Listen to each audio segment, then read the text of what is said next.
Welcome to Cooking with Tre Eggplant. Today hosted by my sister Gracie, my other sister Jo, and me Bibi. Thank you again for joining us. We're making another great Italian dish that you are going to love. Eggplant Parmesan, one of our favorites.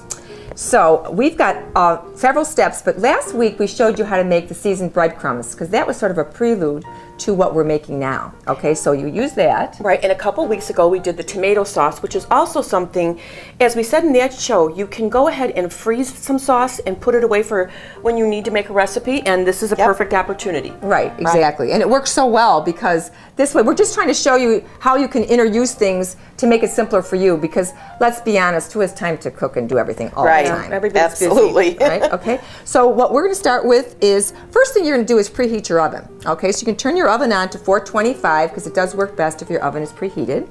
And then you're going to get a nice dark eggplant. Gracie's going to slice it for us. The first thing you're going to do, of course, is wash your vegetables, and wash your eggplant here, especially because we leave the skin on. And you've got to wash your vegetables really well. And if you might remember, back in the beginning, we told you that lots of times we spray it with vinegar and water. You know, you can also do that too. Yes. So wash your eggplant first, and then you're going to slice it. Yeah, in about half-inch slices. And then you're going to get a nice cookie sheet, a big cookie sheet. And again, put the... and the cookie sheet, what have you put on there? Oh, the virgin olive oil, extra virgin olive oil. And one of the things that I do is I drizzle across the pan, and then I take the pastry brush and just sort of spread it around so it's even, because this is an important part of the browning process. When you brown the eggplant, that's what's going to give it a lot of flavor, okay? So you're going to pour that on and then spread that around. And then Gracie, go ahead. We're going to... this is a fun part. We're going to make her get her hands dirty. Right. Oh, was that your plan? That's exactly our plan. Oh, And okay, I like this that is a plan. method that you can use to oven fry any vegetable that you have at home. If you want to do this to zucchini or yellow squash or any kind of squash you might have at home, it works great. And then there's a crazy Italian vegetable called gardunas, which we're all nuts about, but it's a little complicated. Yeah, and we don't want to, very labor intensive. we don't want to scare you off. Let's put it that way, right? Okay. A little intimidating. So now we're breading. Okay. Now let's Just try just to make spread sure we get it on the just want to make edges. sure it's coated on both sides. Did you mention that you're using egg beaters? Oh yeah. You know what? I use egg beaters.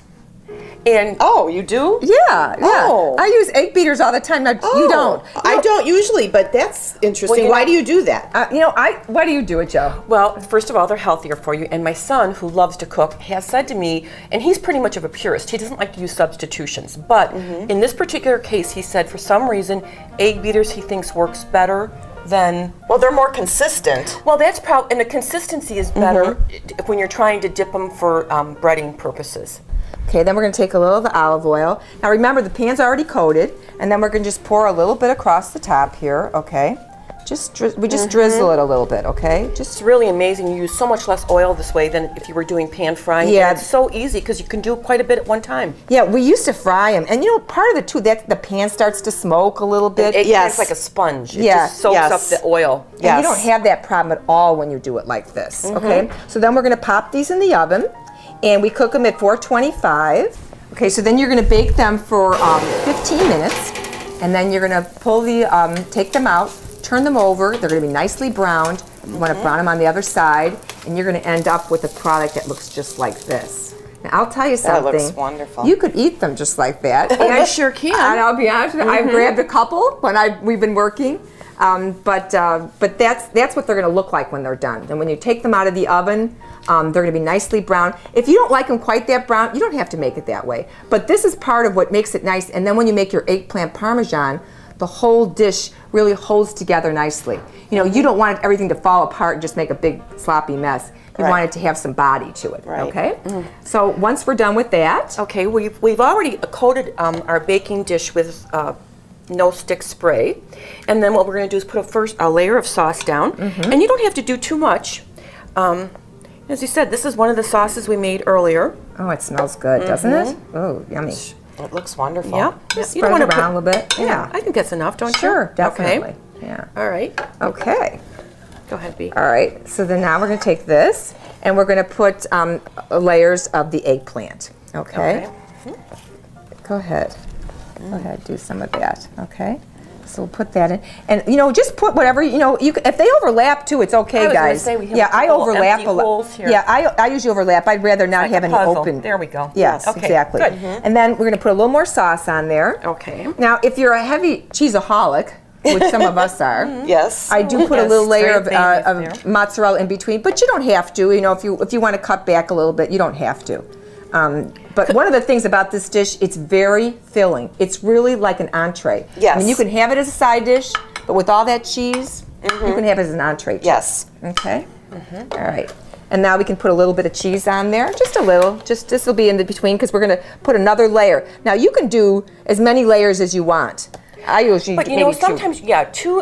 I don't think you should do more than 3 because it starts. Yeah. It's overkill then. Yeah, but I usually only do like two layers I myself. would do 2. Yeah. Because otherwise it's getting kind of thick. Right, exactly. Yeah, there we Okay, go. there Okay. we go. Okay. All right. And now, a little more sauce. Now at this point, this is when I loaded up a little more on sauce, Yes. don't you, Joe? Okay. Yeah. I'm going to put a little bit more on there. You don't because want it this to be is- dry. No, this is, and like I said, years back, I used to make this sometimes, and this is really hearty. I would put this on top of a layer of mustacholi.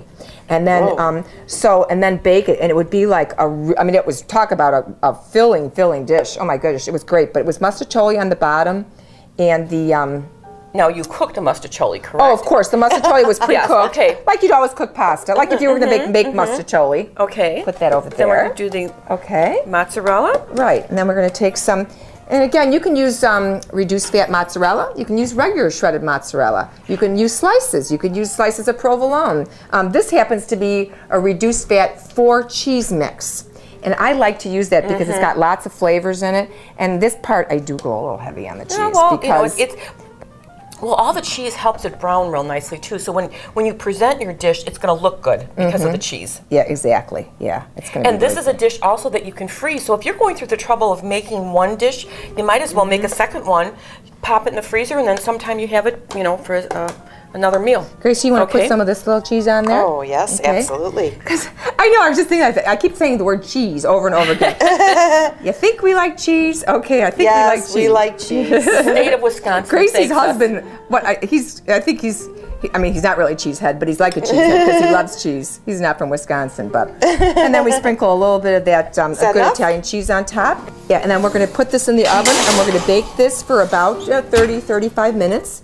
And when it comes out, you are going to have a dish that's beautiful, fragrant, tasty, delicious. But it is good to let it sit a little bit before you eat Yeah, it. don't right? be too anxious because Yes. you'll have a mess. It sets a little bit. Yeah, of course, it comes to one of our favorite parts, Gracie. It's Time to pour the wine.